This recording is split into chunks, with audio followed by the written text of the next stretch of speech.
Good evening, everyone. I'm Jamila Mizik. It's good having you with us.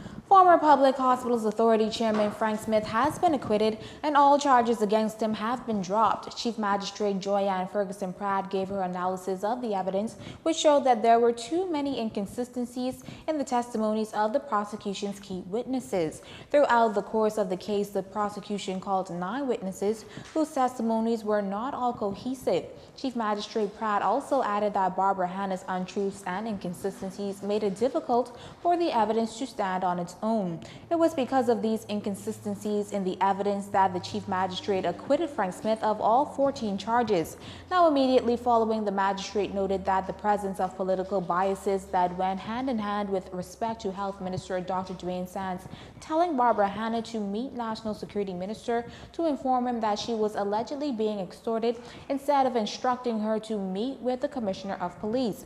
Supporting Smith was former Prime Minister Perry Christie, PLP leader Philip Davis, former PLP MPs Jerome Fitzgerald, Shane Gibson, former PLP Senator Keith Bell, and Anglerston MP Glenys Hannah Martin. If there is one question the opposition once answered following FNM MP Michael Folks's recent appointment as parliamentary secretary, it's this: what value does another politician bring to the Ministry of Social Services and Urban Development, and particularly at a time when that ministry's budget was reduced?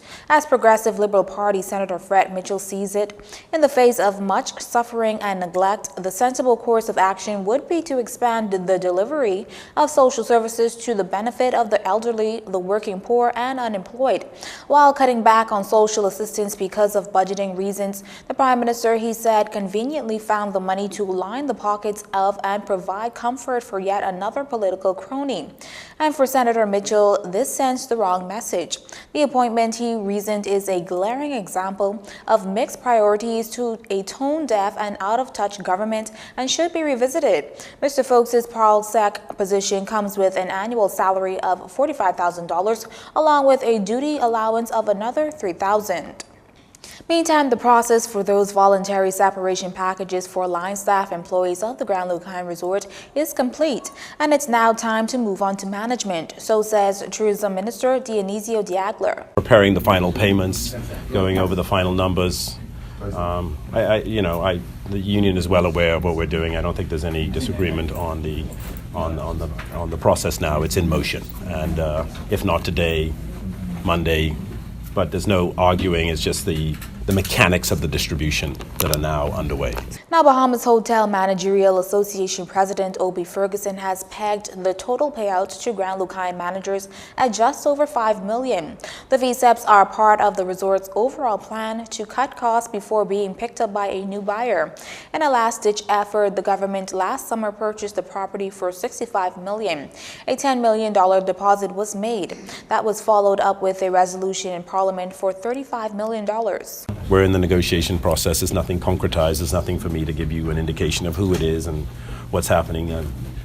A number of potential purchasers have expressed interest, but, until you seal that deal, I'm not going to say anything about it until the pen is on the paper. The government is hoping to sell the property as soon as possible. Now, with bone-chilling temperatures tearing through Midwestern United States, parts of Canada, and other parts of the world, this could very well lead to a spike in tourism numbers for warm weather destinations like the Bahamas. Minister Diagler says he sure hopes so. I think that the incredible cold that they're experiencing in the Midwest and shortly the Northeast, and as I watch the interviews on television where the people are completely exasperated by the level of cold, only bodes well for the Bahamas. And I'm off to New York on next week to launch our new brand campaign for the Bahamas. So coming off this extremely cold spell, it's just wonderfully timed, and I'm very much looking forward to it. At last count, at least 21 people had died in what's said to be one of the worst cold snaps to hit the U.S. Midwest in decades. U.S. reports are that some 250 million Americans overall have experienced the polar vortex conditions. This weekend is expected to bring a warm-up. You're watching JCN News. Stay with us. This segment of the news was brought to you by Alive.